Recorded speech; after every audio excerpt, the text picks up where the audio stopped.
Yes, so we have this hiring alert section in our each sessions to discuss the details of the hiring alert. And here we discuss all the points related to that hiring alert we are providing. So you can grab your link from our comment section there and you can do apply for that. So for today we have the notification for analyst one only. The experience they are expecting is 1 to 2 years, and the eligibility is to you should be having Bachelor of Engineering, Bachelor of Technology, PhD in Computer Science, Math, Statistics, Economics, and Quantitative. MBA or PhD are also like preferred there. Skill sets they are asking for that you should be skilled in SQL, Python, Tableau, or Power BI in place of Tableau. That will also work. And yeah, that's all in the skill sets. Expected salary, although they have not officially disclosed this, but it could vary between 16 to 18 LP. So it's a good opportunity to crack. And we have like our each session have different unique hiring alert there, so you can check our other content as well and like find out the one you are looking for, and you can do apply for that as well.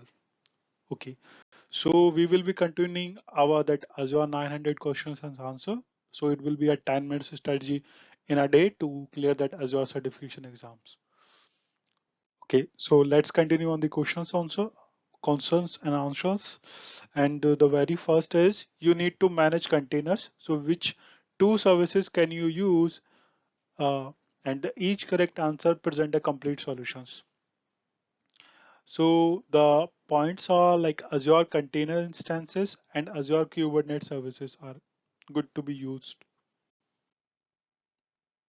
Second is when you need to delegate permissions to several virtual machines simultaneously, you must deploy the Azure virtual machines in the same resource group.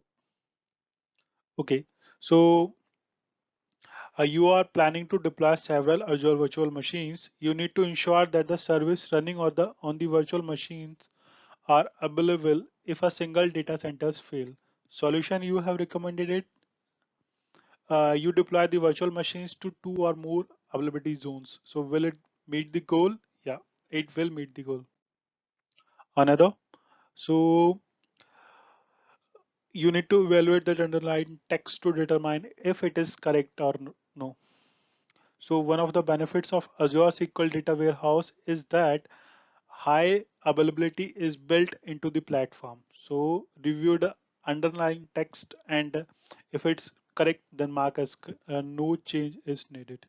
So for this, yes, no change is needed means data SQL data warehouse is that high availability is built into that platform only. Okay, so you plan to deploy several virtual machines. You need to ensure that the service running on the virtual machines are available if a single data centers fail. Solution you have recommended it. You deploy the virtual machines to two or more regions. So will it work? Yeah, it will work. An Azure container instance is an example of an Azure which service. So it is an example of Azure compute service. At which layer, OSI layer, does Express Route operate? So it's on layer 2. Application Insight is a feature of Azure monitors. So we have some statements there. We need to mark them yes or no. Azure resources can only access the resources in the same resource group. No. If you delete a resource group, all the resources in the resource group will be deleted. Yes. A resource group can contain resources from multiple Azure regions. Yeah, it's true. You plan to Azure 20 TB of data in Azure. The data will be accessed infrequently and visualized by using Microsoft Power BI. You need to recommend a storage solution for the data. So which two solutions should you recommend? Each correct answer represents a complete solution. So, and each correct selection is worth 1 point. So Azure Data Lake and Azure SQL Warehouse can be used for this. So that's all for this session. Uh, Check our other content as well, and don't forget to subscribe that.